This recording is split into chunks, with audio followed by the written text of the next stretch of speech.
오늘 특별히 그 새생명 축제에 그 영원한 동지 마민호 교수님 오셨어요. 오늘 더 멋있어 보이시는데 한동대학교에서 그 강의하시고 참 그 정말 귀한 분이죠. 사실은 교수님이라기보다는 선교사님, 이 영성을 가지고 그 우리 젊은 학생들을 많이 깨우는데 꼭 와야 된다 그랬더니 이렇게 오셨어요. 아마 오늘 처음 오시는 분들은 아마 교수님 강의에 많이 생각이 달라지고 아마 예수님 꼭 믿어야 되겠다 그런 마음을 아마 먹게 될 겁니다. 우리 마민호 교수님 나오실 때 우리 할렐루야로 한번 환영하도록 하겠습니다. 할렐루야.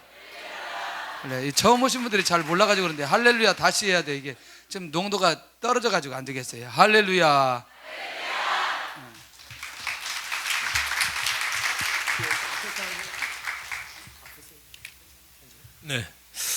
네, 반갑습니다.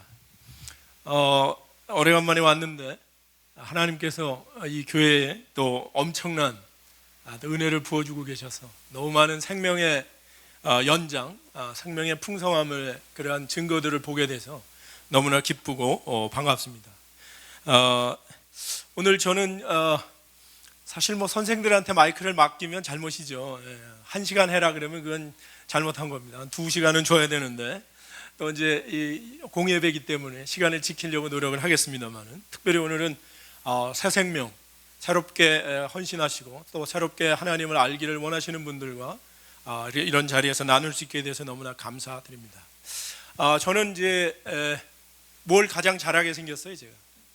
노래? 예술? 많은 분들이 그러는데 저는 교수가 되기 전에 정치를 했습니다. 88년도 13대 때 평민당 우리 김대중 대통령하고 같이 평민당에서 국회 보좌관을 한 4년 정도 했었고요. 당에서 이제 전문위원을 한 3년 정도 하다가 총선도 한번 실패해보고 대선도 실패해보고 이렇게 좀 망하면 갈 때가 있죠. 도피성 유학이라고. 그래서 이제 중국으로 유학을 갔습니다. 그때는 예수를 안 믿었고, 근데 이제 중국에 가서 중국에 선교하러 온 청년들에게 전도를 당했습니다. 전도가 뭔지 그때 배웠어요. 2명의 청년이 저한테 매일매일 찾아와가지고 와서 뭐 예수 믿으라 소리도 안 하고 제 일을 도와주고 가는 거예요. 그 다음에 설교 테이프 갖다 주고 비디오 테이프 갖다 주고 6개월 동안 내 집안 일을 다 돌보는 거예요. 그래서 이제 요님들 언제까지 하나 두고 보자 딱 이렇게 있는데 끝이 없어요. 근데 하루는 안 왔어요. 새벽 2시가 됐는데도 안 와가지고 그럼 그렇지 너도 안 올 날이 있지 그랬는데 3시에 누가 문을 두드리는 거예요. 그러면 3시에 왔어요. 그래서 그때 배웠죠. 그래서 6개월 정도 지났는데도 교회 가자 소리는 안 하고 저만 도와주는 거예요. 그래서 제가 물었습니다. 야, 너희들 나한테 교회 가자 소리 안 하냐? 그러니까 왜요? 그러더라고요. 그래서 나한테 이렇게 잘해주는 거 교회 가자고 그러려고 그러는 거 아니야? 그러니까 그럼 갑시다. 그래서 제가 자진납세 했습니다. 그래서 이게 그 교회 이렇게 전도하는 거는 감동시키는 거구나. 감동시키는 거예요. 그때 배웠습니다. 그래서 그때부터 하나님 앞에 이제 교회를 다니기 시작했는데 교회를 다닌다고 하나님을 믿는 건 아니죠. 교회를 다닌다고 하나님을 믿는 건 아닐 수 있습니다. 그런데 이제 그때부터 그래서 저는 예수 믿자마자 바로 이제 성경 공부를 시작을 했죠. 목사님한테 이 하나님 좀 알려주십시오. 그래서 성경 공부를 시작을 하고 그때 이제 북경에서 북경 성경연구원이라는 청년들의 헌신학교를 만들어서 제가 거의 1기 졸업생이고 3기 때부터는 제가 간사 생활을 하고 5기 때부터는 강사 생활을 하고 아주 그냥 속성으로 그리고 그때 이제 바로 홍콩에 가서 허드슨 테일러 4세가 하는 선교사 훈련학교가 있었습니다. 안식년 선교사 재훈련학교인데 거기에 가서 하나님이 직접 훈련시키셔서 거기서 이제 선교사 훈련을 받고 예수 믿은 지 3년 만에 한동대학교에 와서 지금 올해 18년째 한동대학교에 섬기고 있습니다. 한동대학교 와서는 주로 이제 제가 중국에서 예수를 믿었고 우리 목사님 같은 선교사님들한테 훈련을 받았기 때문에 예수 믿으면 선교하는 거다. 그래가지고 선교에 대해서 주로 제가 이제 강의하러 다니고 그럽니다. 그래서 이제 한국에서는 단기 선교 이런 거에 대한 많은 프로그램들 하고 있고요. 이제 한국 선교 지도자 포럼 이런 데 이제 한국 선교의 전략에 대한 이런 이야기들 많이 하고 있으면서 최근에는 이제 통일 선교에 대한 부담 주셔서 그런 말씀도 다음에 기회 있으면 좀 나누도록 하고, 그 다음에 이제 가정 사역에 대한 마음도 하나님 허락하셔서 이런 것 저런 것 나누고 있습니다. 그래서 오늘 제가 여러분한테 이제 저와 비슷한 분들이 여기 많이 계실 거예요. 하나님 앞에 나올 때 중요한 몇 가지의 배경들이 있습니다. 하나는 뭐 잘 나가는데 나오는 분들이 별로 없다, 아픔이 있다, 이런 얘기입니다. 저도 잘 안 돼서 도망갔습니다. 대선 총선 실패한 거 말고 또 한 가지 실패한 거는 결혼을 했는데 집사람하고 사이가 안 좋은 거예요. 그래서 도피성 유학. 그래서 뭔가 잘 안 될 때 하나님 앞에 나가게 되죠. 그런 이야기들을 좀 오늘 나눌 겁니다. 그래서 제가 이제 오늘 말씀 전하기 전에 저와 여러분과 비슷한 사람의 영화 한 편을 짤막하게 한번 잘라서 볼 겁니다. 여러분 장발잔이라고 들어보셨죠? 레미 제라블이라는 영화를 조금만 볼 텐데요. 조카를 위하여 빵 한 조각을 훔쳤다고 얘기해서 16년 동안 감옥에 가서 칙세게 고생한 그 남자. 그래서 세상을 저주하고 이 더러운 세상을 어떻게 살 건가라고 고민하며 자기도 악하게 살려고 마음 먹었다가 예수 그리스도의 그냥 거대한 스토리를 만나면서 인생이 근본적으로 변한 그 사람의 이야기를 준비되어 가죠. 준비되어 가면 영화 한번 틀도록 하겠습니다. 그래서 한 5분 정도 이 영화를 보고 이 영화와 여러분은 얼마나 비슷한가, 그리고 저는 또 그 영화와 얼마나 비슷한가, 그런 이야기를 하면서 오늘 에베소서 4장 말씀을 가지고 함께 말씀을 증거해 보도록 하겠습니다. 준비됐습니까? 보겠습니다.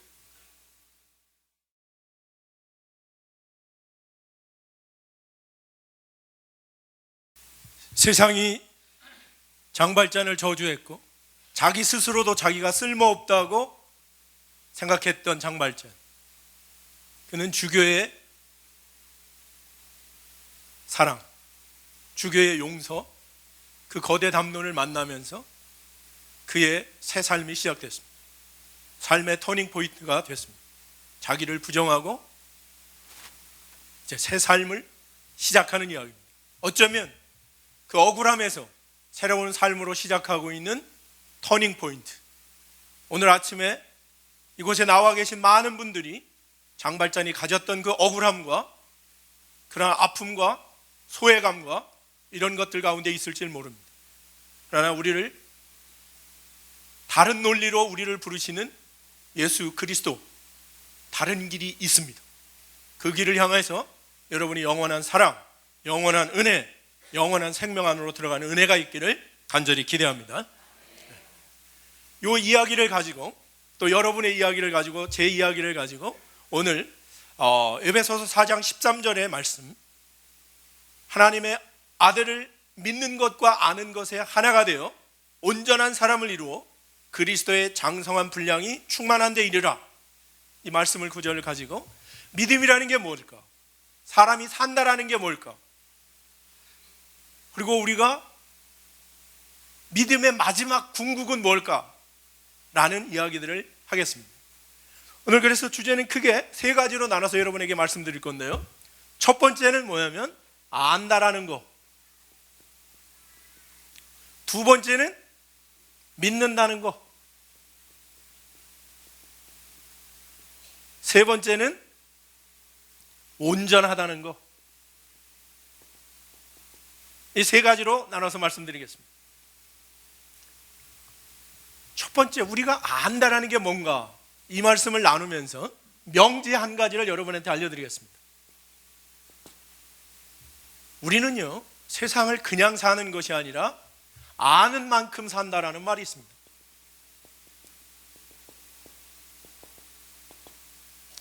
저와 여러분은 그냥 살지 않습니다. 알지 못하는 것을 살 수는 없습니다. 마민호 교수가 한동대학교의 교수로 있다는 걸 몰랐으면 이 새생명축제의 강사로 부를 수 없습니다. 그래서 우리는 아는 것이 중요한 것입니다. 여러분은 여기 교회에 오늘 왜 오셨느냐면 무언가를 알기 위해서 오신 겁니다. 여러분이 여러분의 자녀들을 그 비싼 돈을 들이며 학교에 보내는 이유는 그 아이들한테 무언가를 새롭게 알게 하려고 보내는 겁니다. 왜냐하면 아는 것은 우리에게 힘이 되고 능력이 되고 이것이 새로운 기회가 되고 그래서 우리의 삶의 누림이 되기 때문에 그렇습니다. 풍성한 삶을 살려면 많은 것을 알아야 됩니다. 그래서 아는 것에는 몇 가지의 비밀이 있는데요, 만약에 여러분이 요것만큼을 알게 되면 요것만큼을 누립니다. 그럼 알의 바깥은 뭘까요? 모름입니다. 암과 모름의 경계는 의문이라고 말합니다. 그래서 여러분 말이죠, 우리가 요것만큼을 알면 요 원주의 둘레만큼의 의문과 맞닿아 있는 것입니다. 그런데 우리가 열심히 노력을 해서 이것만큼을 알면 이것만큼을 누리게 되는데요, 다만 이 원주의 둘레만큼 더 많은 그리고 더 깊은 질문과 맞닿아 있습니다. 그래서 아는 사람이 질문할 수 있는 겁니다. 그래서 학생들이 얼마나 많이 아는지를 알려면 질문해봐라, 그러면 알 수 있습니다. 근데 여러분 말이죠, 이 암과 모름의 경계인 의문은요, 이게 편한 게 아니에요. 여기는 어색한 거예요. 딱딱한 거예요.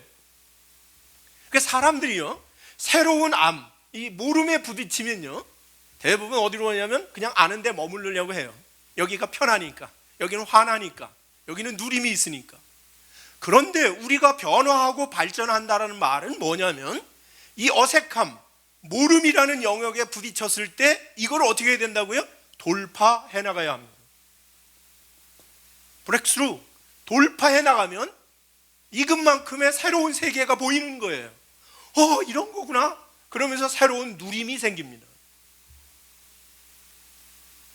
그러면 이 새로운 누림이 조금 더 지나가면 또다시 어김없이 딱딱한 의문에 부딪힙니다. 또 돌파해 나가는 거예요. 그럼 이만큼. 그럼 나중에는 이 누림이 커져서, 알미 커져서 우리는 뭐가 될까요? 자유하게 되는 거예요. 별로 거리낌이 없는 거예요. 그러나 그 마지막에는 뭐가 있을까요? 더 깊은 의문으로 맞닿아 있는 것입니다. 이것이 중요한 것입니다. 안다라는 것, 그만큼 누리는 거예요. 사실 믿음이라는 건 뭐냐면 이 알의 영역 가운데 한쪽 영적인 영역, 보이지 않는 영역에 대해 분명히 알아야 되고, 그것을 아는 만큼 우리가 뭐가 생기는 거예요? 영적인 부분에 있어서의 누림이 생기는 것입니다. 믿음은 하나님을 아는 만큼 우리가 뭐 하는 거예요? 하나님을 누리는 것입니다. 아멘? 누리는 거예요. 그런데요, 그래서 요 안다라는 것이 인간에게 있어서 얼마나 중요한 거냐면, 인간과 짐승을 구분하는 여러 기준이 있지만 그 중에 가장 중요한 기준이 바로 이 안다라는 거예요. 이걸 다른 말로 얘기하면 지적 호기심이라고 말하는데요, 인간은요 다른 어떤 동물들과 달리 뭘 갖고 있느냐면 지적 호기심을 갖고 있습니다. 이런 의문에 맞닿아 있으면 우리는요 고민합니다. 고민해. 예를 들면 나무에 감이 달려 있는데 이 감이 떨어져요. 그러면 짐승들은요 떨어진 감이 맛있다고 먹기만 합니다. 근데 인간은요 이게 떨어지는데요 가만히 있다가 생각합니다. 저게 왜 떨어질까? 고민합니다. 이걸 지적 호기심이라고 말합니다. 그러면 인간에게는 어떤 능력이 있느냐면 추상화 능력이라는 게 있습니다. 다른 말로 얘기하면 원인과 결과를 연결하는, 인과관계를 연결하는 추상화 능력이 있어요. 감이 파랄 때는 안 떨어지더니 노래지니까 떨어지는구나. 그러면 노래지면 떨어지나 보다. 원인과 결과를 연결합니다. 잎사귀가 많을 때는 안 떨어지더니 잎사귀가 떨어져 나가니까 감도 떨어지는구나. 더울 때는 안 떨어지더니 추울 때 되니까 떨어지는구나. 이런 거에 대한 인과관계를 연결할 수 있는 추상화 능력이 있습니다. 그러면서 그러면 어떻게 해서 떨어지는가에 대한 확실성, 사실을 찾아내요. certainty. 오래되면 떨어지는구나, 익으면 떨어지는구나, 이런 것들을 찾아내죠. 이걸 우리는 뭐냐면 지식이라고 말합니다. 지식. 이런 걸 찾아내면 그것으로 끝나는 게 아니라 이거를 다른 데에 어떻게 하냐면 이 지식을 활용합니다. 그래서 인간의 삶이 어떻게 되냐면 풍성해지는 거예요.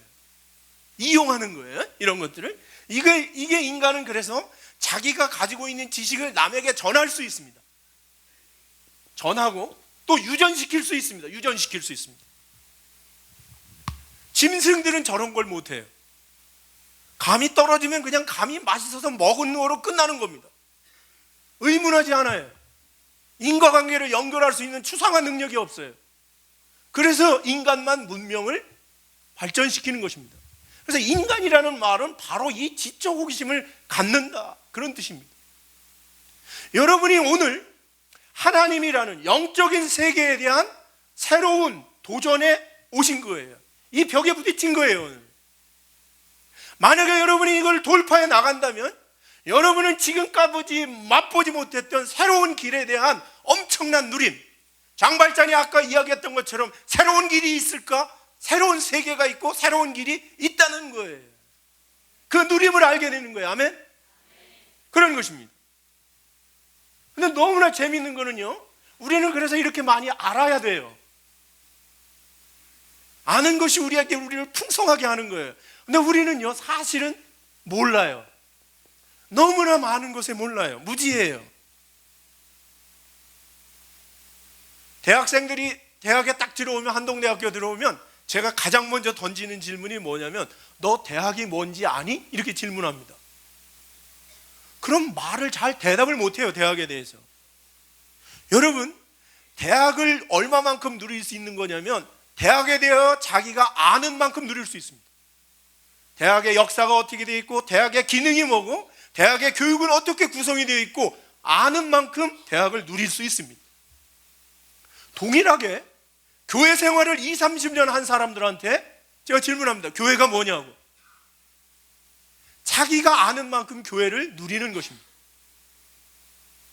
그래서 분명히 인간에게 있어서는 이 무지와 오해, 잘 모르면 잘못 누리는 거예요. 그래서 자기가 자기의 삶의 키워드, 삶에서 중요한 키워드들에 대하여, 주제어들에 대하여 고민해야 돼요. 의문해야 돼요. 질문해야 됩니다. 산다는 게 뭐야? 인간이라는 게 뭐야? 믿는다는 게 뭐야? 교회가 뭐야? 하나님이 누구야? 우리 삶의 가장 중요한 키워드들에 대하여 자기가 질문하는 것이 얼마나 중요한지 모릅니다. 여러분은 오늘 어쩌면 새 생명의 삶을 살기 위하여 여러분 스스로에게 던진 질문들이 있을 겁니다. 산다는 게 뭐야? 이게 산다는 게 이게 아닌 것 같은데, 그 질문 때문에 여기에 나온 것입니다. 새로운 삶에 대한 것, 믿는다는 게 뭐야? 이 질문 때문에 여러분이 이곳에 나오신 것입니다. 그래서 우리가요, 알아야 하는데 무엇을 알아야 되느냐? 여러 가지가 있을 수 있습니다. 가장 중요한 거는요, 나를 알아야 됩니다. 내가 누구인가에 대하여 분명하게 알아야 된다. 평생의 고민입니다. 그 다음에 타자, 다른 사람에 대하여 알아야 합니다. 하나님이 누구인가 분명히 알아야 내가 누구인지를 알 수 있습니다. 내가 누구인 걸 알려면 세상에서도 우리 아버지가 누구냐는 걸 알아야 됩니다. 나를 만드는 그분이 누구인가 나를 알아야 되고요, 타자를 알아야 됩니다. 다른 사람. 또 하나 중요한 거는 보이는 것만 알아가지고는 되지 않습니다. 보이는 세계, 보이지 않는 세계도 알아야 합니다.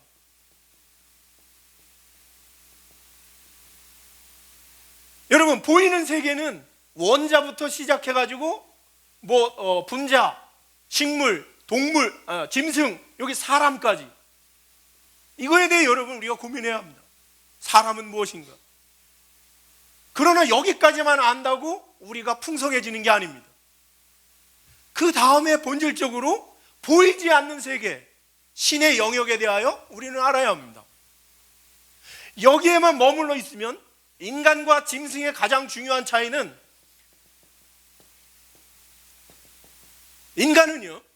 짐승은요, 자기의 본질만큼, 본능만큼 삽니다. 본능. 자기가 아는 만큼 살아요. 그냥 그게 몸에 정리되어 있는, 원래부터 가지고 있는 그 본능적인 생각 가지고만 삽니다. 그냥. 그러나 인간은요, 본능대로만 살지 않고 자기의 본능을 넘어서려고 하는 하나의 규범, 규칙을 갖고 삽니다. 여러분, 짐승들은요, 결혼을 하지 않습니다. 그냥 자기의 본능대로 암놈, 순놈이 성생활을 하는 겁니다. 자식을 낳고 도망가는 겁니다. 인간은 그렇게 살지 않습니다. 자기의 한계를 뛰어넘어서 하나의 어떻게 하면 더 풍성하게 살 수 있을까에 대한 인간 나름대로의 규범을 만듭니다. 그것이 뭐냐면 결혼입니다. 그 안에서, 그래서 인간은요, 본능적으로 산다. 인간이 만약에 자기의 본능대로만 산다 그러면 짐승 같은 삶이라고 말합니다. 그냥 지적 호기심이나 뭔가 추상화와 더 상위의 어떠한 규범, 가치들에 대한 관심이 없이 그냥 있는 대로 본능적으로만 산다면 그 사람의 삶을 우리는 뭐라고 말하냐면 짐승처럼 산다. 그렇게 이야기하는 것입니다. 그래서 인간에게 있어서 가장 중요한 것은 보이지 않는 세계, 자기를 극복하고자 하는, 자기의 존재적인 한계를 극복하고자 하는 것까지 살아가는 걸 우리 인간이라고 말합니다. 조금 이따 더 얘기하도록 하고요. 그런데 여기서 안다라는 게 뭘까? 안다라는 말, 안다라는 말에는요, 크게 두 가지 의미가 있습니다. 여러분, 노무현 대통령 아세요? 김대중 대통령 아세요? 정말로 아세요? 좀 헷갈리죠? 안다라는 말에는요, 크게 히브리어에는 두 가지가 있는데요, 마키르라는 말과 요데아라는 말이 있습니다. 여러분은 노무현 대통령을 아세요. 어떻게 아느냐면 근데 마키르 합니다. 이건 뭐냐면 그에 관하여 아는 거예요. 노무현 대통령에 관하여 합니다. 노무현 대통령이 대통령이었다는 것과 얼마 전에 죽었다는 것을 아는 겁니다. 그런데 이렇게 아는 것은 여러분의 삶에 그렇게 큰 능력이 되지 않습니다. 우리가 아는 것이 능력이 되려면 두 번째, 요데아, 이건 뭐냐면 그를 아는 거예요. 저는 국회에 있을 때 노무현 대통령이나 김대중 대통령하고 친했습니다. 자주 그분들을 뵙고 그분들이 사주는 술, 밥 많이 먹었습니다. 그를 아는 거예요. 이거는 뭐냐면 그를 경험적으로 한다, 체험적으로 한다, 이렇게 이야기합니다. 그의 심정을 안다. 이건 친밀감을 이야기합니다. 이것은 뭐를 얘기하면 그에 관한 경력, 노무현 대통령이 어떤 분이었다라는 것에 대해서 아는 거예요. 저거는 크게 능력이 되지 않습니다. 그러나 분명히 그를 경험적으로 알고 체험적으로 할 때, 그 친밀감을 할 때, 제가 오늘 여기에 이렇게 나와 있지만 사실은 정치권의 유명한 분들과 많이 한다. 그러면 어떻게 된 거야? 제가 다른 사람처럼 보이는 겁니다. 더 능력이 있어 보이는 거죠. 안다라는 것이 그만큼 중요한데 그들과 친밀감의 상태까지 알아야 되는 겁니다. 그래서 이 요데아라는 말은 우리가 하나님을 알 때 하나님에 대하여, 하나님에 관하여 아는 것은 별로 그렇게 큰 능력이 되지 않습니다. 하나님을 경험적으로, 체험적으로 알 때 그것이 우리 안에 진정한 능력이 되는 거죠. 그래서 이 요데아라는 단어는 어떠한 의미가 있느냐면 잘 이해하기가 어렵죠. 체험적으로 안다라는 말이 무슨 뜻인지. 제가 어렸을 때 어머니하고 한 30년을 같이 살고 난 다음에 어머니가 하루는 뭐라고 말씀하시느냐면 민호야, 저기 가서 그거 가져와라, 이렇게 말씀하시더라고요. 제가 갖다 드렸을까요? 못 갖다 드렸을까요? 갖다 드렸어요. 그 기적이에요. 예. 그때 내가 뭐냐면 엄마를 안다, 그렇게 얘기할 수 있는 것입니다. 오랫동안 어머니하고 같이 어머니를 경험하고 체험해 봤기 때문에 어머니가 무슨 일을 하시다가 민호야 거기 가서 그거 가져가라 그러면 그 컨텍스트에서 엄마가 뭐가 필요한지를 내가 어머니의 뭐를 아는 거예요? 심정을 아는 거예요. 그것만큼 엄마하고 내가 친한 거예요. 그러면 있잖아요, 그 정도 알게 되면 엄마께 내 거예요. 내 것이 엄마 거예요. 누구하고 우리가 서로 알아갈 때 저 정도의 친밀감까지 알아가면 사실은요 아깝지 않습니다. 부부가 아무리 같이 살아도요, 부인이 뭐를 쓰는 거에 대해 여러분이 아깝다, 벌써 그럼 친밀감이 없는 거예요. 하나가 된 게 아니에요. 사실 전혀 아깝지 않을 때는요, 벌써 하나가 된 거고 그를 요대화하는 거예요. 체험적으로 하는 거예요. 그래서 여러분 말이죠, 이 요대에다가 전치사 at를 붙이면 무슨 뜻이 되느냐면 누구누구와 동침한다, 그런 뜻이 있습니다. 성경에는요, 이 요대아라는 말이 안다라는 뜻으로 쓰여 있는 게 마리아가 남자를 알지 못하였더라, 그렇게 되어 있습니다. 마리아가 남자를 모르겠어요? 자기 아빠도 남자고 옆집 아저씨들이 다 남자인데 뭐 했다는 거예요? 남자를 체험하지 않았다, 남자를 경험하지 않았다, 동침하지 않았다. 그래서 뭐냐면 이거는 자기가 수처녀라, 그런 뜻입니다. 그래서 여러분 말이죠, 안다라는 말은 어디까지의 알물 이야기하느냐면 이 정도까지 체험적이고 경험적인 알무로 갈 때 우리는 그것이 하나의 진정한 능력으로 되는 것입니다. 그래서 그러면 우리의 믿음은요, 하나님을 알아가는 것인데 하나님에 관하여 아는 것이 아닙니다. 하나님을 인격적으로, 경험적으로, 체험적으로 만날 때 여러분의 삶에 커다란 능력으로 임하게 되는 것입니다. 아멘. 그래서요, 성경 공부 많이 한다고 하나님 아는 게 아닙니다. 경험적으로. 그래서 이러한 마히르라는 말을 뭐라고 말하냐면 관념적으로, 머리로 하는 것입니다. 관념적으로 하는 것. 이거는 요대아라는 말은 뭐냐면 체험적이다, 사건적이다, 이벤트적이다. 성경에 대해서 많이 알고 있는 지식이 중요한 게 아니라 우리의 삶의 현장에서 하나님에 대하여 경험적으로, 사건적으로 이해하고 그렇게 살아내는 것이 이게 진정한 믿음이라는 말입니다. 아멘. 중요한 말입니다. 그래서 우리가 하나님에 대하여 아는 것, 그런데 하나님을 안다라는 말은 뭐냐면 어디까지? 하나님이 가지고 있는, 예수님이 가지고 있는, 하나님이 가지고 있는 말씀, 그분의 말씀은요, 하나의 파라독스예요. 우리가 우리의 생각을 믿는 게 아니라, 우리의 생각, 우리의 논리를 믿는 게 아니라 논리적으로는 이해가 되지 않는 하나님의 그러한 말씀들. 오늘 영화에서 여러분이 잠깐 봤던 것처럼 중요한 것, 두 번째 명제를 여러분한테 말씀드리겠습니다. 명제.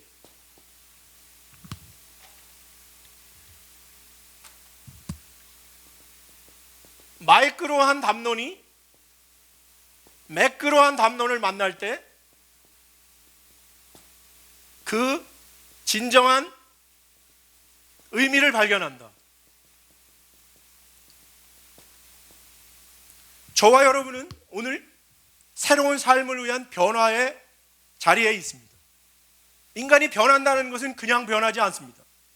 새로운 것을 알고 새로운 담론을 만날 때 우리는 변합니다. 제가 36 먹고 예수님을 만날 때 그 전에는요, 저는 대선에서 실패하고 총선에서 실패하고 가정에서 어려움을 겪으면서 제가 어떻게 살아야 될지를 몰랐어요. 세상을 원망하고 그 다음에 자기 자신을 원망하고. 그런데 어느 날 예수 그리스도라는 담론을 만났습니다. 예수님이 누구인지에 대하여 만나고 난 다음에 제 인생이 변했거든요. 오늘 레미제라블에 나오는 장발자는 자기 조카를 위하여 빵을 하나 훔친 것 때문에 자기 인생이 16년 동안 그 감옥에서 엄청난 고생을 하고 세상에 대하여 원망과 아픔을 가지고 가까스로 이제 가석방이 되어 나옵니다. 가석방이 되어서 나왔을 때 아무도 자기를 전과자라는 것 때문에 아무도 받아주지 않습니다. 아무도 받아주지 않습니다. 취업도 할 수가 없습니다. 그래서 그 겨울날 교회 옆에서 혼자 길바닥에서 자려고 하는 순간 주교가 찾아옵니다. 형제요, 내가 당신을 위하여 따뜻한 밥을 주겠다고, 잠자리를 주겠다고. 그리고 교회로 데리고 들어갑니다. 교회에 들어가서 그가 하룻밤 주교 옆에서 잠을 자면서 고민을 합니다. 그럼 문을 우연히 열어봤는데 그 안에 은그릇이 너무나 많은 거예요. 그의 지금까지의 논리, 자기의 생각은 뭐냐면 이 더러운 세상에서 자기가 잘 살려면 이 은촛대를 가지고 이 은 그릇을 가지고 자기가 도망가서 팔아서 몰래 잘 사는 것이 자기의 논리예요.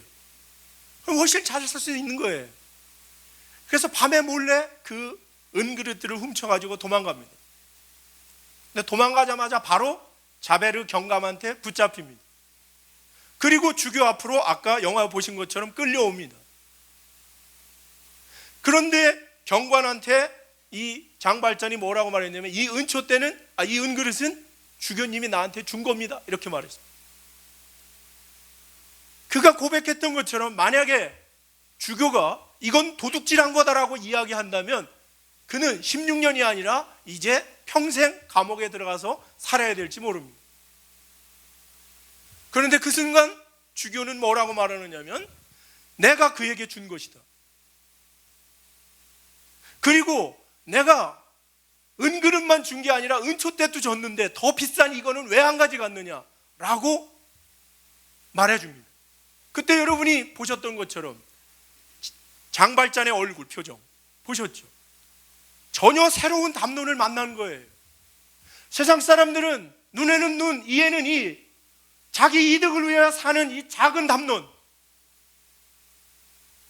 장발잔이 지금까지 생각했던 그 담론을 가지고 살았는데 이 주교의 담론은 그런 게 아니에요. 거짓말하고 훔쳐간 자기에게 그 편에 서준 겁니다. 그를 형제로 인정하고 그를 용서한 것입니다. 이 엄청난 거대 담론을 만났을 때 장발잔의 삶은 바뀌어갑니다. 아무도 자기 편에 서준 적이 없는데, 아무도 자기를 인정해 준 적이 없는데, 아무도 자기를 사랑한다고 말하지 않았는데 그 주교 한 분만, 그 목사님 한 분만 그를 형제라고 이야기하고 그의 삶을 인정합니다. 그리고 그가 십자가 앞에서 자기의 삶에 대해 되돌아봅니다. 지금까지 나는 어떻게 살아왔는가? 세상의 논리, 자기 이기적인 논리, 그거로만 살아왔는데 주교의 거대한 담론, 용서의 담론, 사랑의 이야기를 듣고 난 다음에 그가 근본적으로 자기의 삶을 바꾸기 위한 결단을 내립니다. 우리가 살아간다는 거에 있어서, 우리가 살아가는 데 있어서의 변화할 수 있는 방법은요, 나보다 더 커다란 이야기를 들어야 합니다. 위대한 이야기를 들어야 합니다. 더 아픈 이야기를 들어야 합니다. 예수 그리스도의 이야기, 남을 위하여 신이 인간을 위하여 자기가 죽어버리는 거예요. 여러분, 신은 죽으면 신이 아닙니다. 신의 존재 자체를 부정하며 저와 여러분의 죄를 위하여 돌아가신다라는 거. 세상의 다른 신들은 자기를 믿는 성도들을 위하여, 신도들을 위하여 죽지 않습니다. 기독교 신앙의 가장 큰 특징은 뭐냐면 신이 인간을 위하여 죽는다는 거예요. 이 엄청난 담론, 그때 우리는 깨어집니다. 제가 36살을 먹고 세상을 원망하고 집사람을 원망하고 자기 자신을 원망하다가 나를 위하여 십자가에 돌아가신 그분의 이야기를 들었을 때, 근데 그분이 사람이 아니라 신인데 자기의 신적인 존재를 부정하며 인간의 죄악을 위하여 대신 돌아가셨다는 그 말씀을 들었을 때 제 인생은 뒤집어졌습니다. 그래서 나를 위해서 살지 않고 이제 하나님을 위해서 살겠다, 그분의 영광을 위해서 살겠다라는 새로운 결단을 한 것처럼 장발자는 그날 이제 새로운 삶을 살기로 결단합니다. 그래서 장녀들, 가난한 자들, 그들을 돕고 도우며 살다가 결국은 어느 한 도시의 시장이 되고 결국은 프랑스의 민주화의 가장 중요한 그러한 혁명의 제일 선봉에 서는 위대한 혁명가로 변신하게 됩니다. 그래서 가난한 자들을 살리고 핍박받는 자들을 살리는 그런 거대한 담론의 사람으로 변해가는 것입니다. 그래서 여러분, 우리가 안다라는 것, 하나님에 대하여 알아가는 것, 보이는 것과 보이지 않는 모든 것들에 알아가는 것이 우리에게는 가장 중요합니다. 그래서 보이는 것만 여러분은 알면 안 됩니다. 보이지 않는 영역까지 우리가 알아가는 것이 좋습니다. 두 번째 중요한 거는 그러면 믿는다라는 게 뭘까? 믿는다라는 게 뭘까? 여러분, 믿는다라는 것에 대해 많은 사람들이 오해합니다. 왜냐하면 많은 사람들이 나는 안 믿어 이런 말들을 하거든요. 근데 안 믿는 거는 없습니다.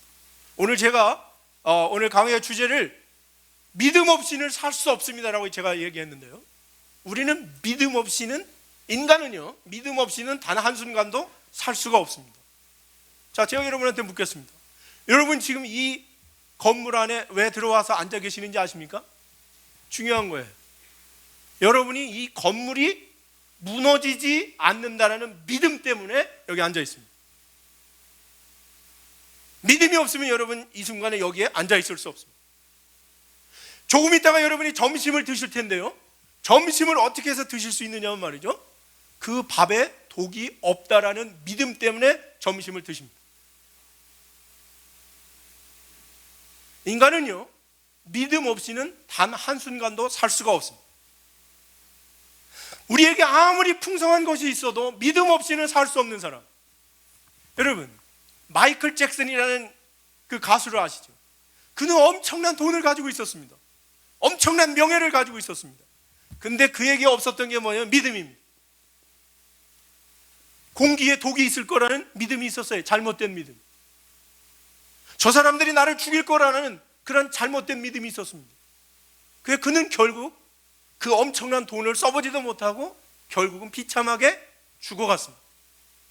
믿음 없이 우리는 단 한순간도 살 수가 없습니다. 믿음은 선택하는 게 아니라 믿음은 인간의 존재적인 결과예요. 인간이라는 자체는 짐승들하고 달라요. 본능으로 사는 자들은 믿음 없이도 살 수 있습니다. 그냥 프로그램 된 대로 살면 되는 거예요. 인간은 생각하고 고민하는 자들에게 있어서는요, 그것이 수긍되지 않는다면 우리는 살 수가 없습니다. 다만 우리에게 있어서 믿는데 무엇을 믿느냐가 중요한 거예요. 하나는 뭐냐면 세상의 논리를 믿는 거예요. 이건 세상 사람이에요. 로직. 장발장이 이야기한 것처럼 눈에는 눈, 나의 이득을 많이 취해야 잘 되는 거야 라는 것이 뭐냐면 세상의 논리예요. 세상 사람들은 뭘 믿느냐면 세상의 논리를 믿습니다. 자기 논리를 믿습니다. 어떤 사람은 자기 주먹을 믿는다고 말하죠. 여기까지 믿으면 이거는 말이죠, 그냥 세상의 인간처럼 사는 것입니다. 만약에 본능을 믿는다면 이건 짐승처럼 사는 겁니다. 어떤 사람은 사람인데요, 짐승처럼 본능적으로 사는 사람이 있죠. 아무 여자들이나 건드리고 아무 데서나 술 먹고 아무런 규범 없이 그냥 본능처럼 사는 사람이 있어요. 그걸 우리는 뭐라 하면 짐승처럼 산다고 말합니다. 근데 세상 사람들은 법과 도덕, 이 규범으로 삽니다. 법을 지키며 살려고 하죠. 도덕이라는 양심을 지키려고 하며 살죠. 믿음이라는 것은, 하나님을 믿는다라는 믿음은 뭐냐면, 세 번째로 세상의 논리나 본능이 아니라 최고의 규범, 최고의 규범인 하나님의 진리의 말씀, 이거를 믿는 거예요. 하나님이 주시는 저 진리의 말씀대로 자기의 삶의 행동의 기준으로 삼는 것, 이게 믿음이라는 말입니다. 아멘? 사실은요, 왜 그런데 믿는다라는 게 어려운 이유는 뭐냐면, 세상의 논리는요, 우리가 다 이해가 돼요. 딸을 시집 보내면서 남편한테 처음부터 지지 말고 확 휘어잡아야 너 일생 편할 거야, 이런 거는 논리 금방 알 수 있죠. 딸한테는 이렇게 하지만 시어머니는 뭐라고 그러죠? 또 아들한테 처음부터 여자한테 잡히지 말고 확 휘어잡고 살아. 논리입니다, 논리. 그런데 이 논리는요, 경계가 있습니다. 유한한 거기 때문에 경계가 있습니다. 내 논리와 그의 논리가 있습니다. 내 논리와 남의 논리가 있습니다. 이 경계가 있는 유한한 것들은 뭐가 있느냐면, 경계가 있기 때문에 부딪혀요. 이 마커펜에 경계가 있습니다. 이 칠판에 경계가 있습니다. 경계가 있는 것들은 이렇게 부딪힙니다. 그래서 세상의 논리를 믿고 살면 우리는 부딪히면서 갈등하며 사는 거예요. 그런데 진리는 뭐냐면, 진리는요 경계가 없어요. 무소부재예요. 그래서 부딪히지가 않아요. 누구에게나 이 말씀은 통해요. 예를 들면 낮아지면 높아지리라. 이건 진리예요. 여러분이 누구한테나 겸손해져 보십시오. 그는 높아질 거예요. 아니, 높아지면 높아지리라. 그럼 절대 안 높아져요. 논리는 누구에게나 겸손하고 누구에게 사랑으로 대하면 내가 귀함을 받으리라. 하나님의 말씀은요, 어디? 여기에서 시어머니와 친정어머니의 논리가 부딪히지만 시어머니와 친정어머니가 똑같이 남편을 섬기고 네가 낮아져라, 아내를 섬기고 네가 낮아져라, 이 말씀을, 하나님의 말씀을 하다면 부딪힐까요? 안 부딪힐까요? 안 부딪힙니다. 우리가 믿는다라는 것은 그래서 인간의 논리로 보면 이해되지 않는 패러독스, 죽으면 살리라, 이건 말이 안 되는 것 같은데 사실은 이게 진리예요. 거기에서 풍성함이 있어요. 그래서 믿는다라는 것은 믿지 않는 사람은 아무도 없다. 다만 어떤 수준의 걸 믿느냐, 본능적인 걸 믿느냐, 아니면 논리적인 걸 믿느냐, 하나님의 진리를 믿느냐, 이거의 차이가 있습니다. 제가 하나님을 믿고 가장 많이 변한 것이 뭘까요? 옛날에는 머리 좋은 세상 사람으로 세상의 논리를 따라 내 성공, 내 논리에 따라 내 영광, 내 이득을 위해 살았습니다. 그런데 지금 바뀐 게 뭘까요? 말씀대로 살려고 노력하는 거예요. 근데 그 말씀은 너무나 이해가 안 돼요. 예를 들면 낮아지라는 거예요. 왼뺨을 때리면 오른뺨을 들이대라는 거예요. 논리적으로 이해가 되지 않아요. 그런데 그렇게 살았을 때 손해본 적이 없어요. 여러분, 필립 얀시라는 엄청난 영성가가 있는데, 필립 얀시는 믿음에 대하여 뭐라고 말하고 있느냐면 말이죠, 믿음은 확신이 아니래요. 그리고 믿음은 뭐냐면 신뢰래요. 신뢰. 여러분, 낮아지면 높아진다라는 게 확신되지가 않아요. 낮아지면 높아진다, 죽으면 살리라, 확신되지가 않아요. 그러나 그렇게 살아본 자는 알아요. 그게 신뢰예요. 하나님의 세계는요, 살아보지 아니하면, 경험해보지 아니하면 머리로 논리적으로는 확신이 안 갑니다. 보이지 않는 하나님을 우리가 어떻게 확신하고 믿을 수 있겠습니까?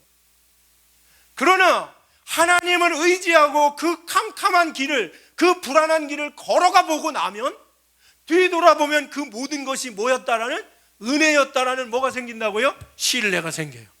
매번 제가 예수 믿고 지금 20년 동안 제가 분명한 것은 뭐냐면, 오늘 이 순간에도 하나님의 존재, 하나님의 말씀, 이 모든 것에 대하여 확신하고 있느냐라고 질문할 때 저는 확신하지는 않습니다. 그러나 분명한 것은 그분을 신뢰하고 그분을 믿고 그분에게 의지하는 삶을 살아갔을 때 그분이 나의 모든 삶의 은혜로, 복으로 함께 하신다는 거에 분명한 뭐가 있다고요? 신뢰가 있습니다. 아멘.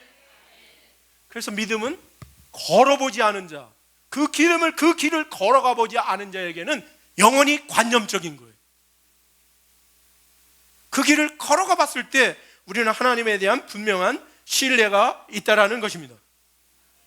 그래서 우리가 믿는다라는 것은 뭐냐면 하나님의 말씀,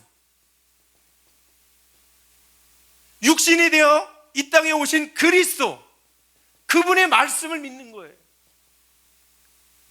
세상 사람의 논리로 보면 말이 되지 않는 그 말, 파라독스, 그 말을 믿고 걸어가 봤을 때 그분이 주시는 은혜들을 경험하고 체험한 신뢰로 다 살아가는 것이 믿음임을 믿으시기 바랍니다.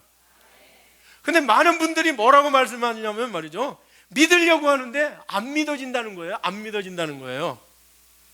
믿고 싶은데 안 믿어진다는 거예요. 근데 왜 안 믿어지느냐? 그거는요, 우리가 알지 못해서 그래요. 알지 못해서 그래요. 믿어지지 않는다는 말은 우리가 깊이 있게 그 부분에 대하여 알지 못하기 때문이다. 예를 들면 이런 겁니다. 제가 36살 먹고 난 다음에 성경을 읽어 나가는데 이해 안 되는 부분이 있더라고요. 홍해의 기적 사건.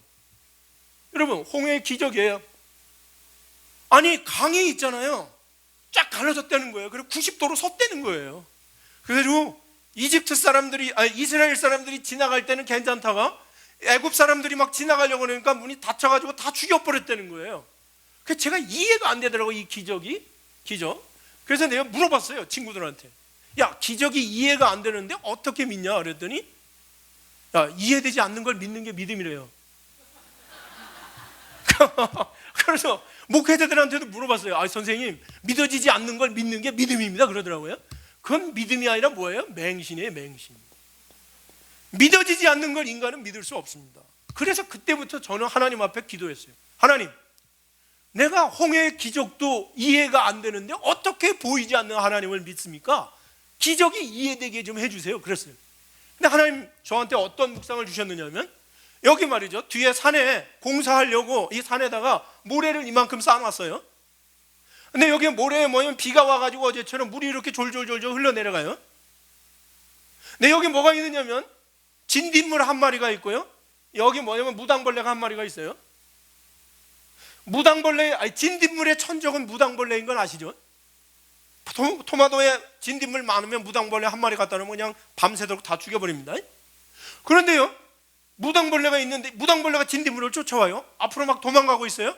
앞으로 가면 물에 빠져 죽어요. 가만히 있으면 무당벌레한테 잡혀 죽어요. 그래서 얘가 얘기했습니다. 진딧물이, 누가 나를 구원할 자 없겠습니까? 근데 마미노 교수가 지나가다가 맑은 유리를 갖고, 영적으로 제가 뭐 머리가 좋아서 그걸 들었어요. 살려다내려는 소리인지. 그래갖고 유리로다가 여기를 탁 막았어요. 무슨 일이 벌어졌을까요? 물이 90도로 섰어요. 그 진딧물은 여기를 지나갔어요. 그리고 무당벌레가 막 여기를 지나가려는 순간 제가 이게 유리를 싹 뺐어요. 그래서 무당벌레는 물에 빠져 죽었어요. 여러분, 이건 뭐예요? 기적이에요, 기적.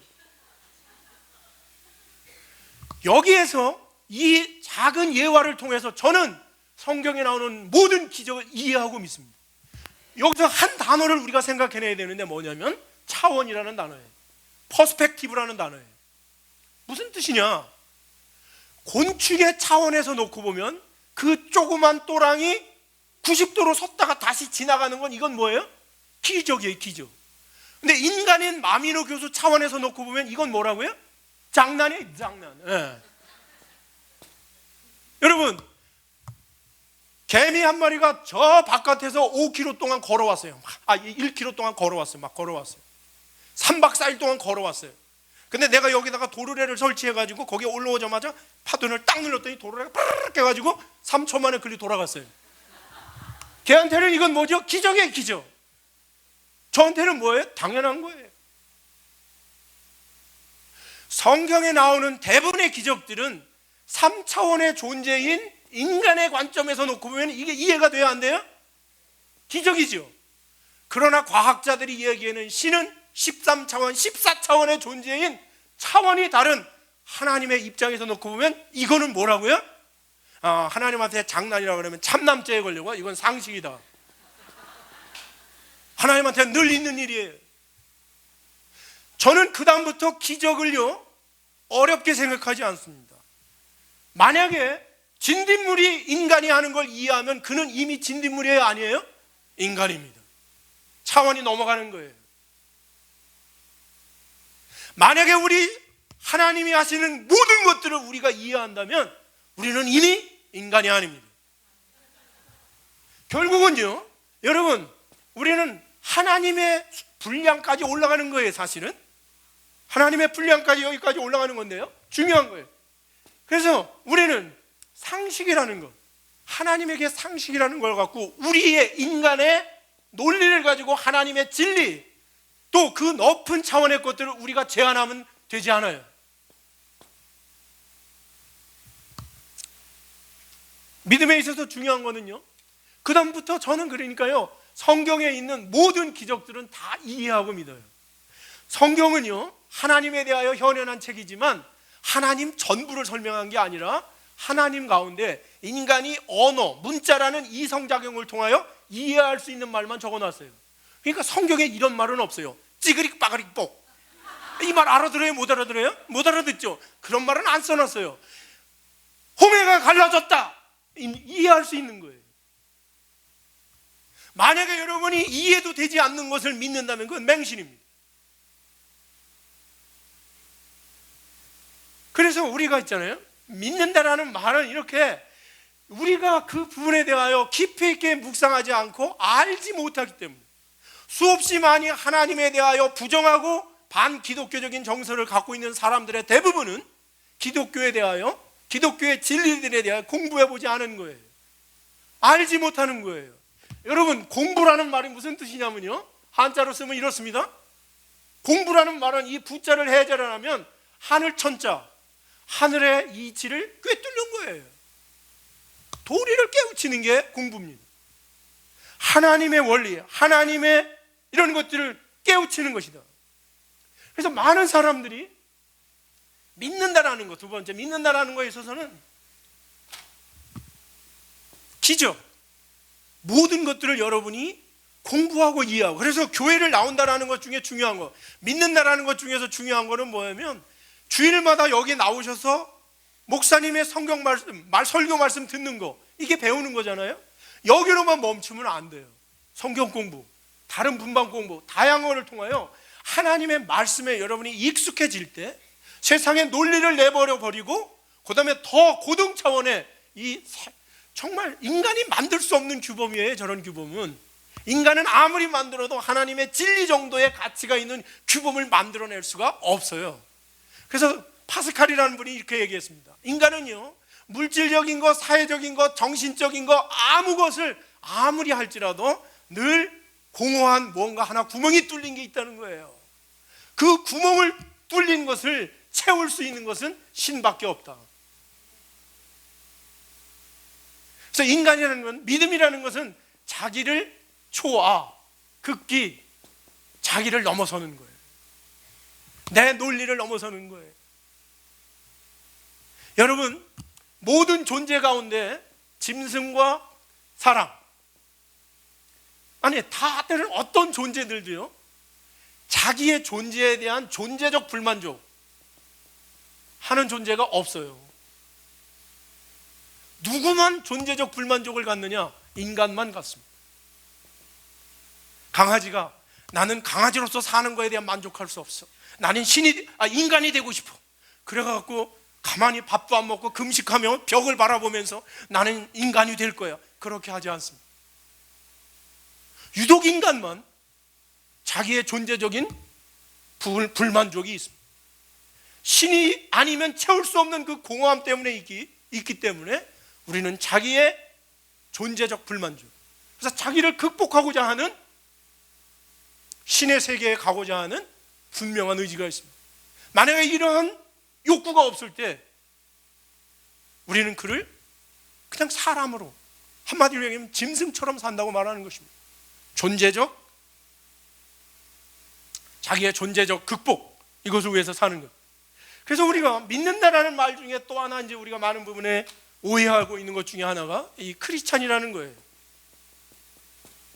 크리스찬이라는 말의 의미가 뭐냐, 믿는다라는 것의 의미가 뭐냐라는 거에서 이 크리스찬이라는 정체, 우리가 하나님을 믿으면, 예수 그리스도를 믿으면 크리스찬이라는 이름으로 불려지지 않습니까? 근데 크리스찬이라는 말에 대하여 우리가 너무 많은 경우에 오해하는 거예요.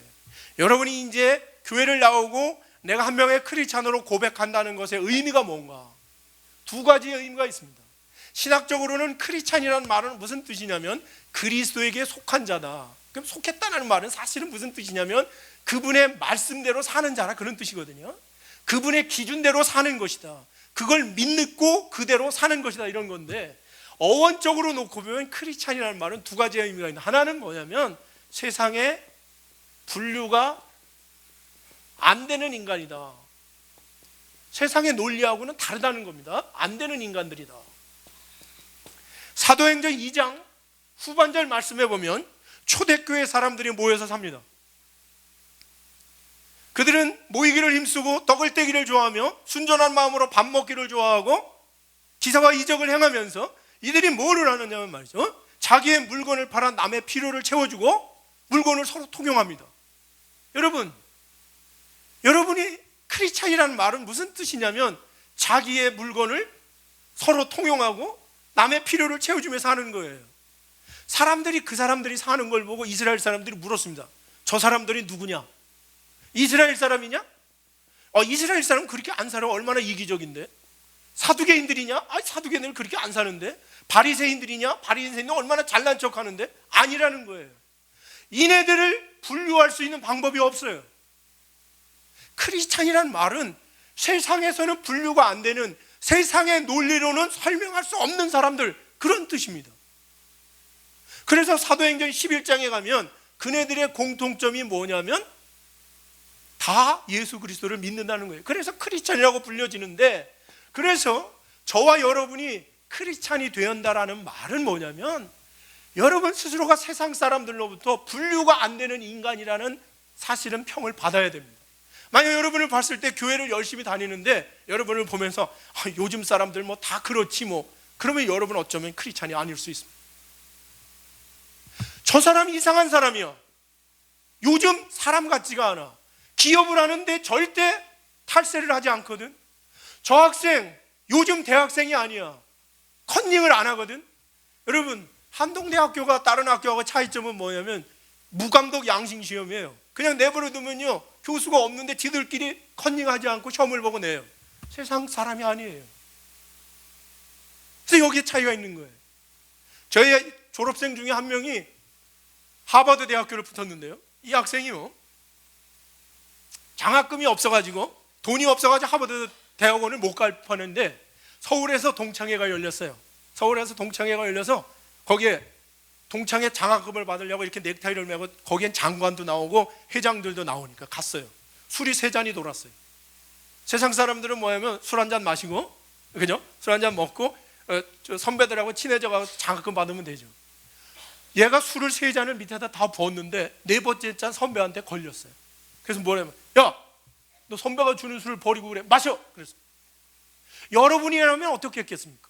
여러분의 자녀라면 어떻게 가르쳤겠어요? 선배들하고가 중요하니까 술 한잔 먹고 빨리 회개하면 되지, 이렇게 생각할지 모르겠어요. 세상의 논리예요. 이 아이는 이 술잔을 4번째 잔을 들고 일어났습니다. 선배님이, 저는 크리스찬이기 때문에 술을 안 마시는데 선배님이 주신 술잔이기 때문에 너무 귀하니까 마시겠습니다. 너무 귀하기 때문에 입으로 마시지 않고 저는 가슴으로 마시겠습니다. 넥타이를 붙고 부어버렸어요. 무슨 일이 벌어졌을까요? 술을 그가 마셨어도 걔는 장학금을 탔을지 모르지만 아무도 그를 기억하지 않았을 것입니다. 4번째 잔을 여기에 붓는 순간 5번째 잔을 구원한 사람이 있을까요? 없을까요? 없어요. 어디다 불지 모르니까. 그리고 다 물었습니다. 너 어느 학교 다니냐? 너 이름이 뭐냐? 다 놀랐습니다. 세상이 감당 못할 자. 세상이 감당 못하는 거예요. 그것이 믿는다는 것입니다. 세상에 분류가 안 된다는 거예요.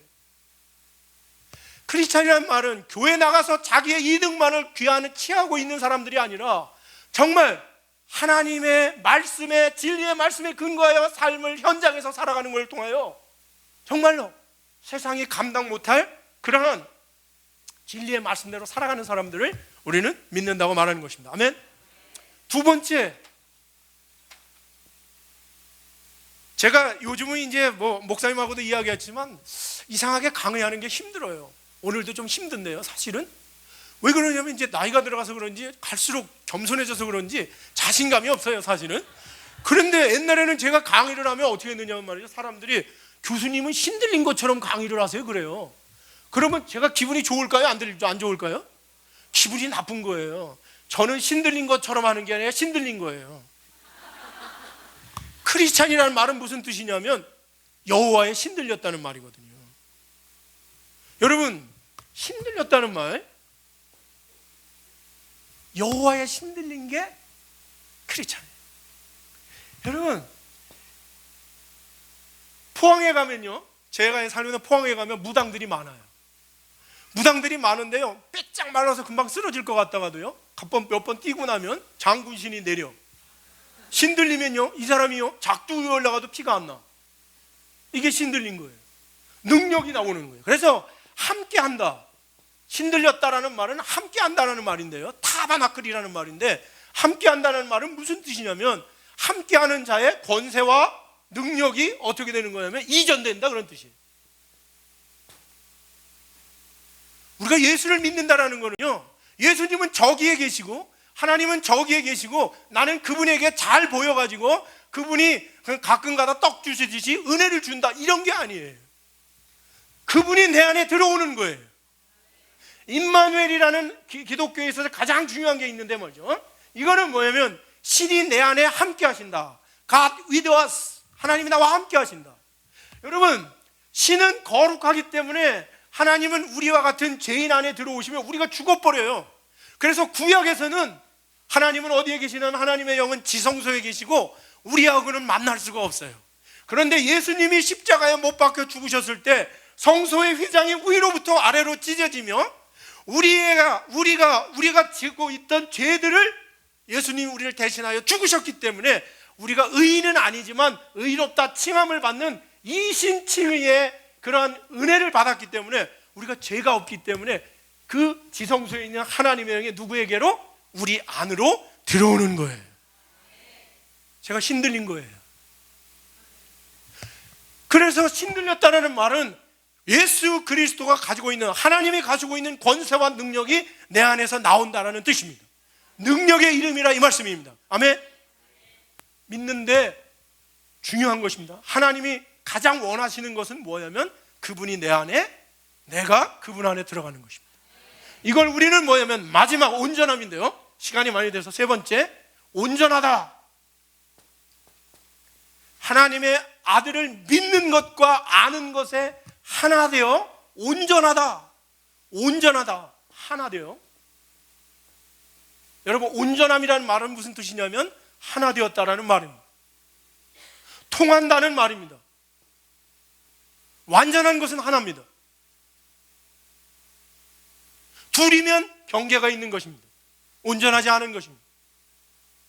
결국 우리가 예수 그리스도를 믿는다라는 것, 교회를 다닌다, 하나님을 믿는다라는 것은 뭐냐면 하나님의 아들을 믿는 것과 아는 것에 하나 되는 것입니다. 그래서 그리스도의 장성한 분량이, 어린아이가 아니에요. 장성한 분량이 어디에? 충만한 데 이르는. 그래서 이거를 뭐냐면 신인 하빌의 단계다. 제가 그리스도의 수준까지 올라가는 것입니다. 내가 인간의 한계를 뛰어넘어 그리스도의 수준까지, 신의 수준까지 뛰어 올라가는 그것이 믿음의 완성입니다. 세상의 믿음과 기독교 신앙의 차이점은 뭐냐면 세상의 신앙들은요, 자기가 신에게 잘 보여서 착한 일 조금 하고 신이 원하는 일 조금 해서 그 신으로부터 착하다 상을 받는 것, 기복적인 그런 것이 아니라 그 신이 내 안에 들어오셔서 또 내가 그분과 하나 되어서 온전한 사람을 이루는 가나안의 혼인잔치, 혼인입니다. 혼인. 아까 요데아 에트에서 이야기했던 것처럼 동침하는 수준. 신랑이 신부에게로 들어가고 신부가 신랑에게로 들어가서 한 몸이 되는, become one body, 한 몸이 되어지는 온전함. 하나 되었을 때 우리는 온전한 거예요. 그래서 우리도 하나님하고의 하나됨을 이야기할 때 뭐로 다 이야기하죠? 우리는 신부 되고 하나님 예수 그리스도의 신랑 되신 가나안 혼인잔치의 온전한 하나됨의 연합이 믿음의 완성임을 믿으시기 바랍니다. 그래서 여러분 하나님의 아들을 알아야 합니다. 그래서 그분이 우리에게 주는 것, 그 진리의 말씀들을 우리가 알아야 되는 거고, 근데 그 알면 어디까지? 경험적으로 체험하는 것까지. 그래서 그렇게 우리의 믿음을 가지고 살아야 합니다. 오늘 시간이 없어서 거기까지는 못했지만 인디아나 존스라는 영화를 보면 말이죠, 계곡과 계곡 사이에 믿음으로 나가는 자는 여기를 건너갈 수 있을 거라고 이야기해요. 그래서 아무도, 그 계곡이 너무 크기 때문에 아무도 거기를 건너가지 못합니다. 근데 마지막에 인디아나 존스가 믿음으로 뭐를 하느냐면 믿음으로 발을 내딛습니다. 그랬더니 거기에 뭐가 생기냐면 눈에 보이지 않던 다리가 있었던 거예요. 그래서 모래를 쫙 뿌려보니까 거기에 다리가 있어요. 믿음으로 그 다 행진. 아까 알지 못하던 하나님의 세계, 확신하지 않지만 그 캄캄하고 어두운 무지의 세계를 향하여 여러분이 말이죠, 믿음으로 거기를 걸어 나가는 거예요. 한 걸음. 구원은 그렇게 오는 것임을 믿으시기 바랍니다. 여러분, 여러분이 만약에 은혜를 받으려면 여러분이 말이죠, 믿음으로 그 거듭을 내디디지 아니하고서는 우리는 그것을 체험적으로 알 수가 없게 되기 때문에 그렇습니다. 여러분, 이제 오늘 여러분에게는 새로운 삶의 그런 출발점이 있습니다. 여러분이 진정으로 변하기 위해서는 예수 그리스도라는 거대 담론에 대하여 여러분 알아가셔야 합니다. 그리고 그 알물 믿음으로 걸음을 띄어 놓으셔야 합니다. 그리고 여러분이 그러면 온전한 장성한 분량, 그리스도의 장성한 분량이 이르는 그 엄청난 세상의 논리가 아니라 하나님이 우리에게 주신 진리의 말씀을 붙잡고 살아갈 때 오는 놀라운 비밀과 놀라운 기쁨들을 누리게 되시는 줄을 믿으시기를 바랍니다. 감사합니다.